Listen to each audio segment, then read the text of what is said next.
Hello mga ka-KJ, it's me again, Madam KJ. Halina at magluto tayo ng lumpiang sariwa.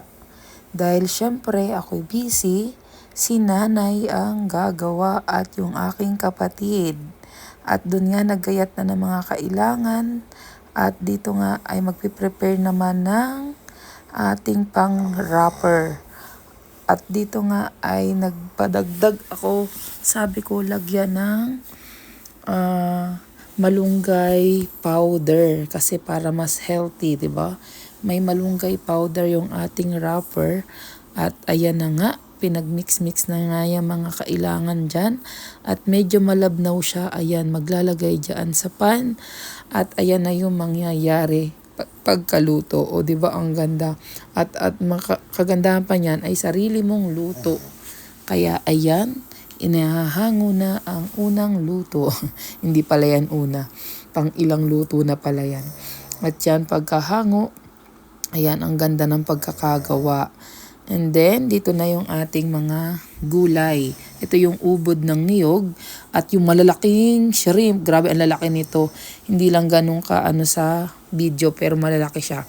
At dito nga ay naggisa na ng bawang at sibuyas. At yan, sinasangkot siya lang muna yung ating ubod ng niyog. At yan na nga, after nyan, ayan, nagtubig-tubig na. And then, nilagay na rin dyan yung sabaw nung shrimp at saka yung mismong shrimp. Hinati-hati yung shrimp at gawa ng malaki. Then, ayan na yung ating sauce. Hindi ko na pinakita yung paano gawin kasi madali lang naman din yan. Bawang sibuyas, paminta, mga ganun lang naman yan. And then, may pampalapot lang na cornstarch. At dito na nga ay tapos na. Tapos na agad May nagawa na agad dalawa dun. Kaya lang gusto ko ay gagawa ng bago para ayan. O, diba? Kaya lang ay kaunti lang yung namin lettuce namin na nabili.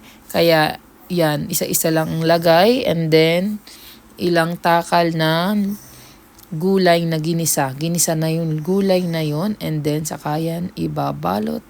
Yan diba? Parang kinumutan lang siya. Ganun lang yun. And then, ayan na. Yan yung sa aming mag-asawa. At gusto ko ay lalagyan ko ng sauce. At yung sauce ay talagang uusok-usok pa. Grabe, nakakatakam pa rin. Magluluto ulit ako niyan sa susunod. At purong ubod lang. At gusto ko meron ding masarap din yung may peanut brittle dyan. Ayun na yun. Nakaubos agad yung asawa ko. Ang bilis kumain. At ako na yung sumusubo dyan. Ayan. At talagang yung anak ko ay gusto ring magpasubo. Kaya yan. Sabi ko, sige, sinubuan ng daddy. Sinubuan ko din. At talagang ganang-gana sila sa ganyang mga ulam. Hindi nga yan inulam As in talagang merienda na lang namin yan. Diba? Pero pag wala ng wrapper, ulam na ang kinalabasan ng ginisa. Ganun yun. Diba? Grabe, ang sarap-sarap po niyan.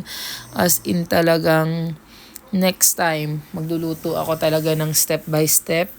Pero madali lang yan. Kung gusto niyo ng recipe, pwede ko kayong ibigay. Pwede ko ibigay sa inyo. Diba? At talaga namang napakasarap nito. At fresh na fresh yung ating wrapper. Kaya talagang kung kaya namang lutuin sa bahay, ay sa bahay na lang. At talagang makakasigurado ka pang yung gusto mong lasa ang magagawa mo. At saka yung dami at kung anong gusto mo mga lahok, ayan. Hanggang dito na lang muna. Maraming salamat sa panonood. Please follow our page. Bye!